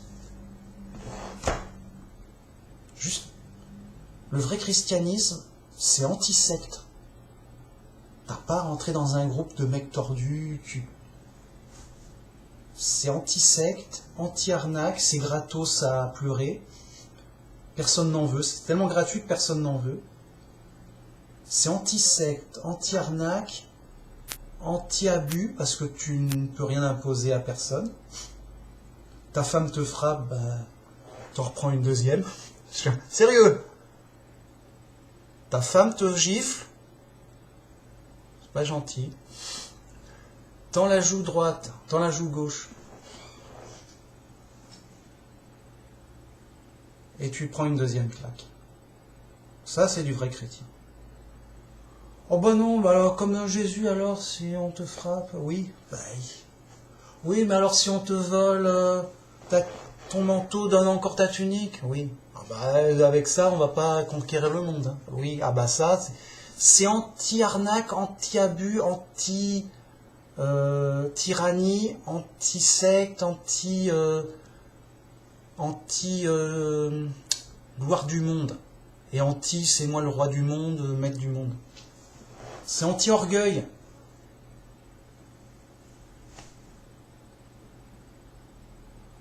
Alors, là, on n'en veut pas. Si le monde n'en veut pas, c'est le vrai christianisme, c'est en effet, le monde rejette le christianisme, c'est une folie pour le monde. Nous, le monde veut la gloire du monde, on ne veut pas l'humiliation. C'est même plus de l'humilité. C'est de l'humiliation de Jésus. Non, mais on veut être humble, mais pas trop quand même. On ne veut pas se faire humilier comme les apôtres. Ils se faisaient frapper, insulter. Jésus aussi. Et Jésus de dire, il suffit aux disciples d'être traités comme son maître. C'est tout ce qu'on lui demande. Oh mince! Voilà, donc décentralisé, et ça a plein de perfection, c'est pour revenir de perfection dans le sens, ça a plein d'avantages, de clarté, de vérité. Ça enlève l'hypocrisie. Ça oblige à revenir à sa propre conviction, sa propre compréhension. et de voir vraiment, ah bah on n'est pas d'accord avec les autres, on fait pas semblant d'être d'accord. Non, mais on est du... Allez mec, on est du même groupe. Allez d'accord, on a nos petits désaccords là, on les met de côté. On obéit au pape, allez. Pour la gloire de l'Église, universelle et toute puissante. D'accord, on est d'accord sur rien, mais... Allez, un petit effort pour le pape, mec, il y est presque, on va presque y arriver, mec. Hein? T'es un chrétien, allez, t'es un vrai chrétien, allez. Fais des efforts, tu vas y arriver. Voilà, n'écoute pas, tu t'écoutes trop, t'écoutes ton orgueil, toi qui compte, ton orgueil. Bon, arrête de penser à toi, pense à l'Église. Pense à la communauté, pense au monde un peu, oh. Pense aux autres, mec. Pense pas à toi. Mec, là, comme disait Paul, est-ce aux hommes que je veux... Est-ce aux gens que je veux plaire? Est-ce aux gens que je veux plaire ou à Dieu? Si je plaisais encore aux gens, je ne serais pas disciple de Jésus. Évidemment, on n'est pas là pour plaire aux gens, au monde. On est rejeté par le monde. On est là pour plaire à Dieu, en esprit, en vérité. Et c'est ce que je voulais appuyer, mais... Vous voyez, c'est encore un exemple d'une autre façon. Mais voyez juste la comparaison ancienne alliance, nouvelle alliance, de voir toutes les différences. On est solide dans l'épreuve. C'est normal que ça se voit pas, c'est normal que je suis tout seul, c'est normal que j'ai des problèmes, c'est normal que c'est normal. C'est normal que je sois normal, c'est normal d'être banal, ordinaire. Tout est normal. Oui, mais alors comment on sait que, on ne sait pas. Si tout est quelconque et normal, il n'y a pas de preuve, il n'y a pas de signe, il n'y a pas de... C'est juste, le texte a dit ça, c'est... Si le texte est vrai comme ça se dit, ok. Si c'est un codage qui veut dire autre chose, c'est autre chose. Voilà.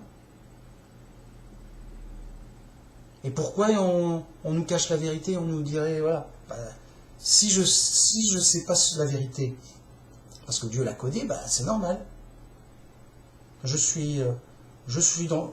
Tout est faux, c'est normal, Dieu m'a caché la vérité, il a réussi. Dieu a réussi, bravo. Voilà. À un moment, tout est normal. Hein. Et donc, c'est normal que nous, les vrais chrétiens, nous sachions parfaitement, clairement, entièrement le vrai évangile, la vraie Bible, la vraie bonne nouvelle, la vraie vérité de la Bible. Les autres, c'est des zigotos, fifounets, délirants, honteux, choquants. Et c'est classé, c'est évident, c'est clair. Et c'est même choquant qu'ils ne voient pas que c'est honteusement choquant, que c'est faux à pleurer. Et le mec, non, j'ai la preuve du contraire. Les preuves n'y font rien, c'est choquant comme un film d'horreur. Tu crois que c'est des humains qui comprennent les choses simples? Non. C'est des humains, oui, mais c'est plus humain. Ils ne comprennent pas les choses simples, c'est tout. C'est tout. C'est plus humain. Enfin, c'est plus dans ce qu'on s'imagine qu'un humain normal veut. C'est pas un humain normal. Le mec est fou. C'est un humain fou. C'est choquant. Je déchoque pas. Ça fait combien de temps que je fais des vidéos simples à pleurer? Peut-être 7 ans? Peut-être. Hein? Je déchoque pas, mec. Et ça changera rien. Et ça change pas le christianisme, et les preuves n'y font rien. Moi, je donne plus de preuves, mec, ça suffit. Les versets, on s'en fout. Je raconte ce que j'ai envie de dire. C'est comme ça. C'est comme ça, c'est la vérité est en face de toi, tu la regardes. Tu regardes la vérité, elle est là. Bref, tout ça pour dire que la vraie communauté de ces gens-là, donc du chemin étroit, donc des vrais chrétiens, des saints, des gens parfaits, mais parfaits dans la vérité, c'est ces gens qui sont revenus d'eux-mêmes à la Bible simple, de manière solide et volontaire, en cherchant bien pourquoi c'est vrai, pourquoi c'est faux, avec les démonstrations, les preuves, ils ont tous les versets, enfin, ils ont des versets de preuves, et bien sûr, pour eux, ça compte les versets et les preuves. Qu'est-ce que je veux dire? Bien sûr, en sachant qu'il y a des trucs pas clairs, mais il y a des trucs clairs, qu'il y a des difficultés des vieux textes, bien sûr, mais bon, t'as vu le film, c'est plié, hein. C'est pas non plus... c'est l'affaire de quelques jours de travail, hein, c'est pas la mer à boire. Bref, ce sont ces gens-là, où qu'ils soient, souvent seuls, rejeter des gens et des faux chrétiens, anonymes quelconques. Voyez, c'est un peu les sages parmi les fous. Les mecs, ils ont humain, on veut savoir. Et donc, si la Bible est simple et ne nous cache pas la vérité, si la Bible nous dit la vérité simplement, alors, donc, on peut dire que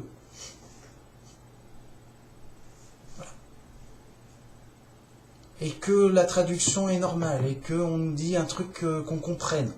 Alors, on a compris que normalement, voilà. Et que voilà, la logique simple a dit ça, voilà. Bref, des gens qui veulent savoir et qui cherchent trouvent, comme disait Jésus, qui cherchent trouvent, mec. Oh, j'aimerais savoir, je vais chercher. Ok, bah attends. Vous voyez, ça doit venir de soi-même, d'un travail personnel, d'une vérification personnelle. Et donc ce sont ces gens-là, ce sont eux les vrais adorateurs de Jéhovah, en esprit, en vérité. Les mecs sont blindés, hein. Les mecs sont juste avec Dieu, quoi. Non, ça va, Dieu, on est ok. Quoi, vous êtes ok? Bah, il y a moi et Dieu, on est ok, mec. Mais tout le monde a dit le contraire. Et ils ont un problème, les mecs. Je les plains. On est chez les fous. Ils sont pas ok, il y a un problème. Ah oui, mais ça viendrait pas de toi le problème, toi. Mec, c'est à Dieu de juger. Hein. Bon, moi, je suis avec Dieu, on est ok, non? On est solide, on est blindé. C'est Dieu qui m'a inspiré pour être solide sur une vérification simple et directe. Enfin, c'est honteux de contester. J'ai dit, mec, j'ai vérifié simplement. C'est trop simple. C'est comme si tu contestais quand quelqu'un disait 1 plus 1 est égal à 2. Tu te sûr pourquoi tu aurais raison et tout. Vérifie, je sais pas. C'est simple à vérifier, vérifie. Voilà, bah machin, blablabla. Yo. Les mecs, les gens n'auront de cesse que de te prouver qu'ils sont fous. C'est choquant, mais c'est normal. On est en prison, on est dans l'épreuve, on est puni par Dieu, on attend notre libération de la prison grâce à Jésus après notre mort. Tout est clair. Si on plaisait encore au monde, on serait ennemi de Dieu. Ah non, on ne plairait pas à Dieu. Jacques 4.4, celui qui se fait ami du monde se fait ennemi de Dieu. On est chez les ennemis de Dieu. On est clair ou...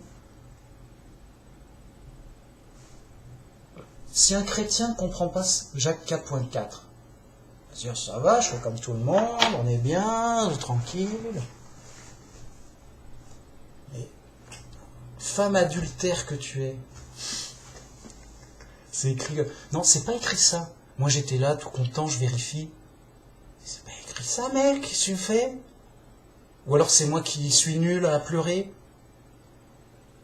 Alors qu'est-ce qui est écrit en réalité? Je sais pas. Je sais plus à la fin. C'est pas écrit femme adultère, c'est écrit adultère que vous êtes. Alors je sais pas pourquoi il y a un mec qui a rajouté femme. Il n'aimait pas les femmes, je sais pas. À vérifier. Bon, c'est un détail, on s'en fout, mais bon. Donc, je reprends 4.4. Il y aurait une mauvaise traduction un peu osée, un peu, je sais pas. Bon, il y aurait, peut-être que je me trompe. Adultère que vous êtes, ne savez-vous pas que se faire ami du monde, c'est se faire ennemi de Dieu? Oui, mais non, nous on n'est pas amis du monde, le gouvernement, machin. Nous on est dans notre groupe.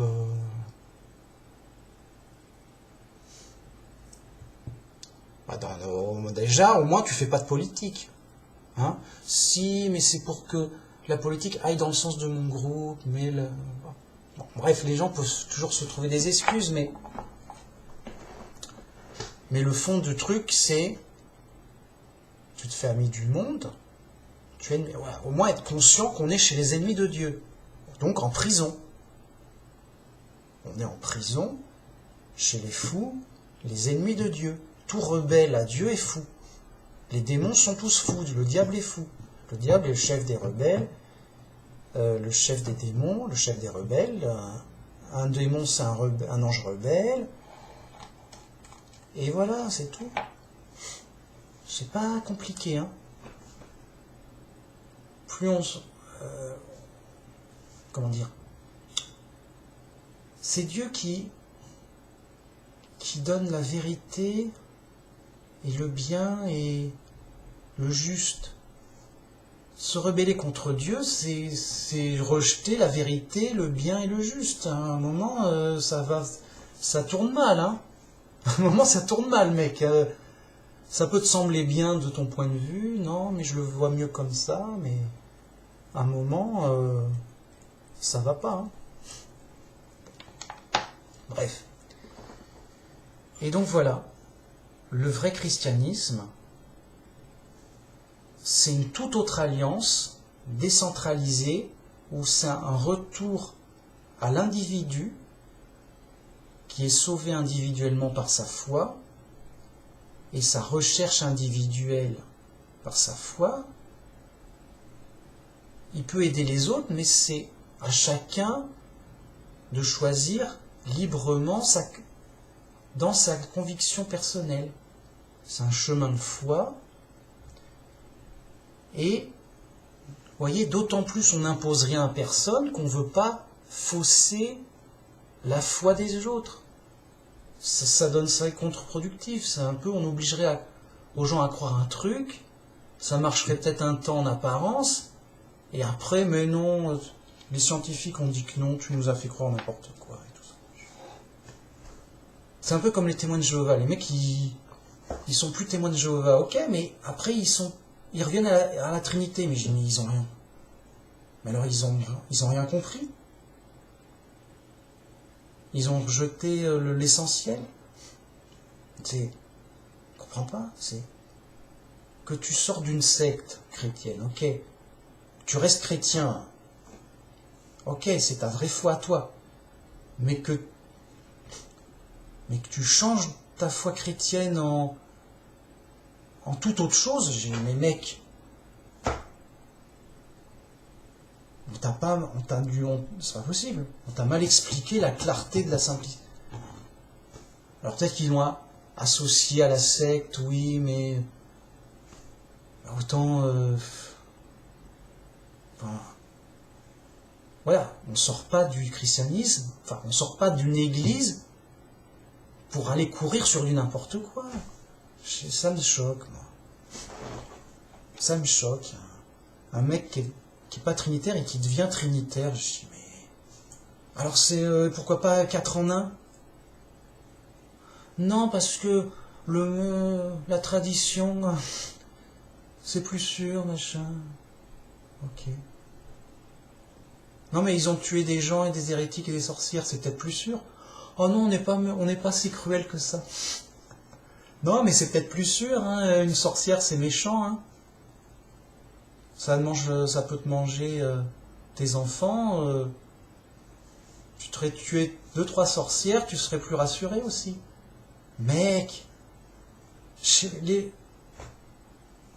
gens sont perdus et fous, ils se cherchent. C'est l'épreuve, c'est normal. Et moi, ma joie, c'est de donner la claire vérité solide, là, pour que les gens ne se perdent plus. C'est pas possible de se perdre. 1 plus 1, ça fait 2. Si stop, on arrête là. Il y a plus, c'est fini, les mecs. 1 plus 1, ça fait 2 pour toujours. On arrête les délires. On va pas... Oui, mais j'ai entendu une nouvelle théorie, 1 plus 1... Dans certains cas bizarres, on pourrait être pas loin de 3. Mince. Ah là là. Mais voilà, Manumax est revenu pour une vidéo. Mon plaisir, je disais, c'est la pleine vérité logique et claire avec la Bible, mais ça fait plaisir, ça.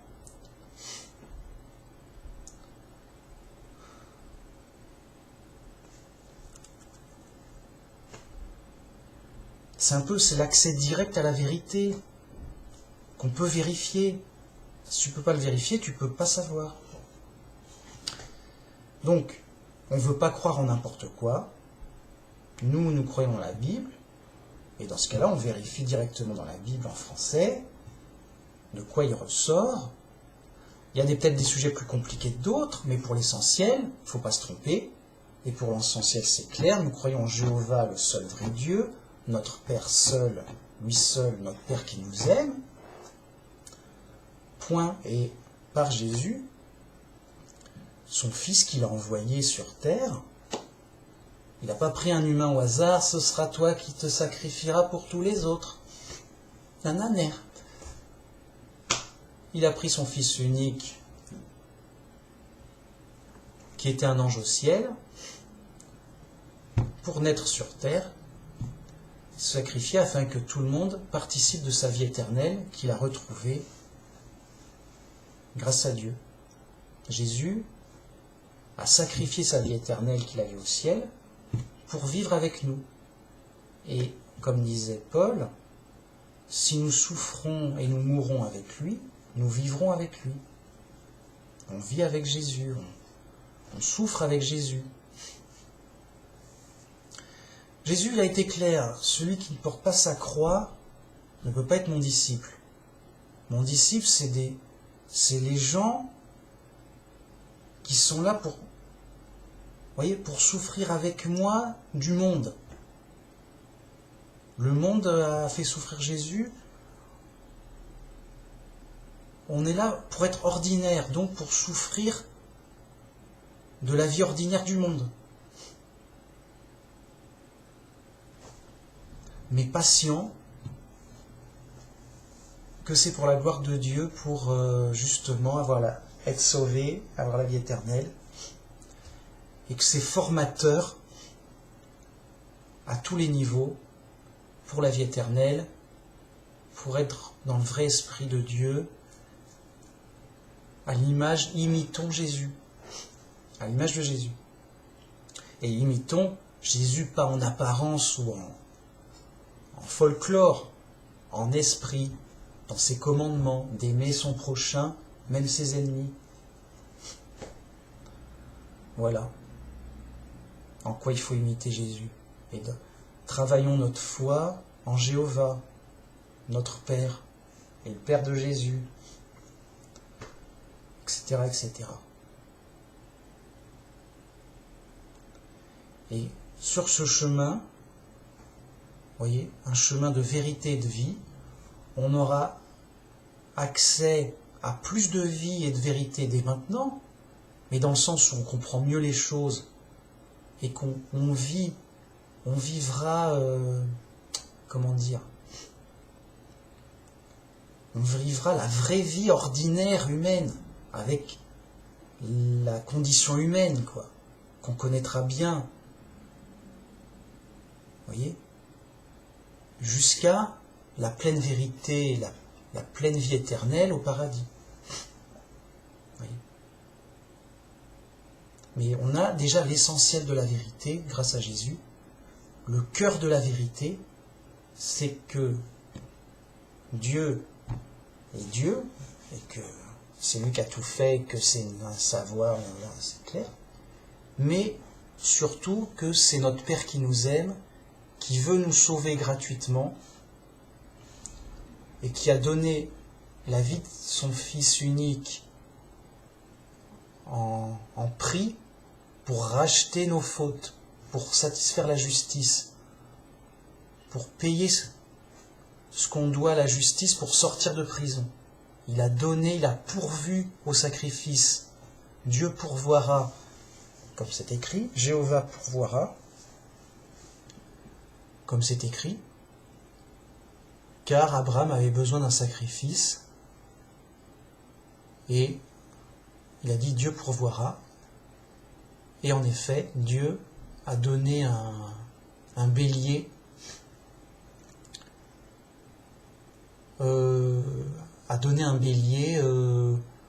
pour le sacrifice au lieu de son fils. Vous voyez, comme c'est simple, tout est simple, quoi. Et clair. Et c'est parce que tout est simple et clair qu'on voit la folie des gens, du monde. Et même, il y a un passage, Dieu n'a-t-il pas convaincu que le monde est fou, de la folie du monde? Voilà. C'est tout ça que on doit savoir, et les vrais chrétiens doivent justement travailler leur foi dans cette direction, dans le chemin étroit, pour être jour après jour de plus en plus solides, assurés, avec une compréhension toujours plus forte et des vrais trésors du ciel sur la Bible simple. Au point de voir les professeurs, les théologiens, les prêtres, pasteurs et évêques et autres papes, mais comme des fous furieux qui, honteux, on voit leur nudité. On voit, mais le mec n'a rien, en termes de sagesse, il est fou. Le mec est fou. Ça, on voit, il dit n'importe quoi. Il dit 1 plus 1, ça fait 5, on l'a toujours dit, voici le raisonnement, voici les preuves. Il nous donne des preuves qui sont fous. Évidemment, des fausses preuves fantaisistes aussi. C'est à ce point-là. C'est clairement ça. Donc, tant que vous ne savez pas, cherchez, vous trouverez. Jusqu'à ce que vous sachiez qu'on est chez les fous et que ce soit tout clair et tout propre. Au boulot les mecs. Merci beaucoup. À la prochaine. Pour une prochaine vidéo, j'en fais moins parce que je me répète. Et puis il faut avoir des sujets intéressants. Tout ça, quoi. À la Manu Max, simple, direct, comme ça vient, comme Dieu m'inspire. Et je suis convaincu et je ressens toute la force de mes vidéos, qu'au moins, moi-même, je profite de mes vidéos. Chaque fois que je fais une vidéo, je dis, waouh, mais c'était clair, j'adore insister pour que ce soit plus clair. Mais je me fais plaisir. Et en plus, je m'instruis, je prends plus conscience, je me perfectionne